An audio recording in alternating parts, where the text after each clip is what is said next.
J'aurais aimé, je pense, quand j'étais enfant, être, une justicière, résoudre des enquêtes, rendre la justice, révéler les mensonges.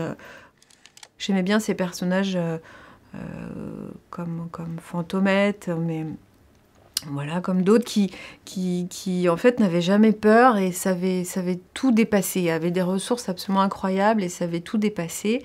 Et c'est cette image de n'être jamais vaincu et que ce soit toujours la justice qui gagne qui m'enthousiasmait absolument quand j'étais enfant.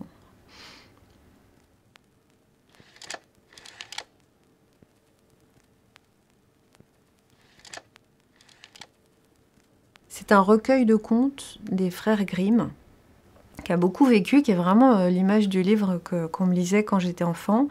Et il n'y avait pas d'image dans ce recueil de contes, il n'y avait que du texte. Et je choisissais donc les histoires à leur titre et aussi à leur longueur, je dois dire, parce que j'aimais bien qu'elles durent longtemps. Ça me permettait de garder mon père ou ma mère auprès de moi plus longtemps, évidemment, quand l'histoire était longue. Et je me souviens que eux, ça les épuisait. Mais voilà, j'aimais beaucoup ce moment où on me racontait une histoire, je n'avais pas d'image et je pouvais, moi, faire mes images dans ma tête. Et je me rends compte que j'avais déjà un imaginaire assez visuel, en fait, quand j'étais enfant. Alors le livre à lire en secret, en fait c'est un livre que j'avais déniché dans la bibliothèque parentale lorsque j'étais, ma foi, assez jeune. Ça s'appelle le Yin Yang ou l'art d'aimer en Chine. Et c'est clairement un livre sur la sexualité, sur l'érotisme.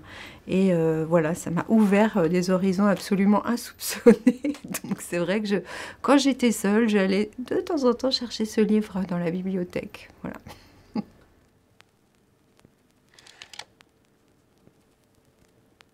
Alors j'étais secrètement l'amie de Laura Ingalls et j'aimais beaucoup cette série parce qu'on y travaillait tout le temps. Il y avait tout le temps des choses à faire, il y avait tout le temps euh, des choses à construire, des choses à conquérir. Voilà, j'aimais bien cette représentation d'un monde où tout commence, où on commence et on construit. Et en même temps, c'était aussi, Laura, c'était aussi un personnage, je crois, voilà, ça rejoint aussi mon envie de justice et d'ordre. Enfin voilà, c'était un personnage finalement, peut-être un peu casse-pied avec le recul, mais voilà. Moi, ça me plaisait beaucoup, c'était assez normatif, ça me plaisait beaucoup à l'époque. Et puis c'était aussi l'aventure, quoi. C'était aussi, ça se passait dans un autre pays, il y avait des Indiens, il y avait du blizzard, il y avait des moments de solitude, il y avait la nature qui était très présente, les animaux. Donc j'ai passé des heures délicieuses dans ces livres.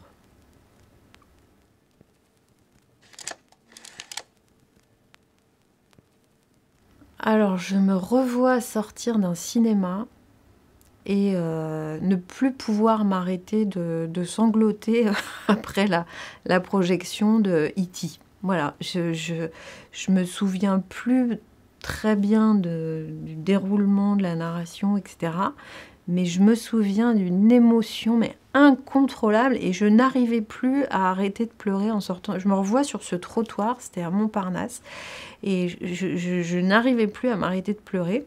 Et j'avais honte de pleurer. Je me disais, mais arrête, c'est qu'un film. J'arrivais pas. J'ai pleuré très longtemps, je crois, à la sortie du cinéma. Bah, Gaston Lagaffe, il est jamais là où on l'attend. Mais pour autant, les albums de Gaston racontent aussi un monde dans lequel on vire pas les gens comme Gaston. Alors ils agacent, enfin voilà, dans la rédaction où il travaille, il énerve tout le monde, etc. Mais on le renvoie pas, on le chasse pas, quoi. On fait avec ce qu'il est. Et puis, bah, c'est un écolo avant l'heure, C'est un Léonard de Vinci des 30 Glorieuses. C'est un anarchiste, c'est un poète, c'est un éternel adolescent. Je l'adore. Gaston, je t'aime.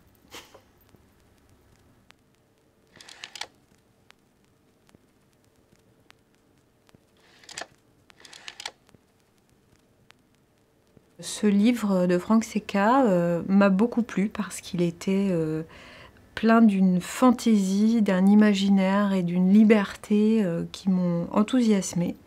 Et je me suis rendu compte que on pouvait dire beaucoup plus de choses que ce que j'avais lu moi quand j'étais enfant. On avait un espace de jeu beaucoup plus grand que par le passé et que, ma foi, j'avais bien envie d'aller y jouer à mon tour.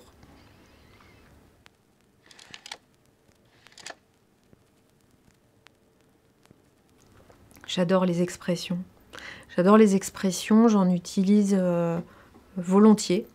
Et j'aime bien qu'elles soient même des fois un peu avec des mots un peu grossiers dedans. Par exemple, on n'a pas le cul sorti des ronces. J'aime beaucoup.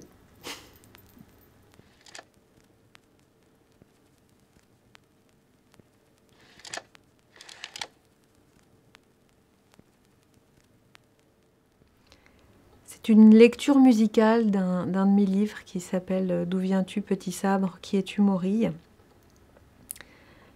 Et voilà, je suis avec un musicien qui s'appelle Paul Pétel.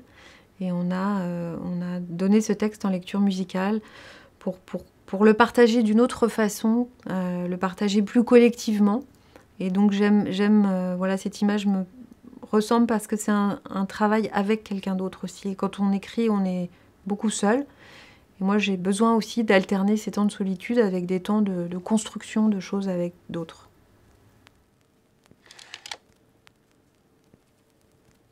Ce paysage, c'est un endroit en Bretagne où je vais aussi souvent que possible. C'est pas loin d'être la vue que j'ai de la pièce d'où j'écris, donc c'est dans le Finistère, tout au bout de la terre.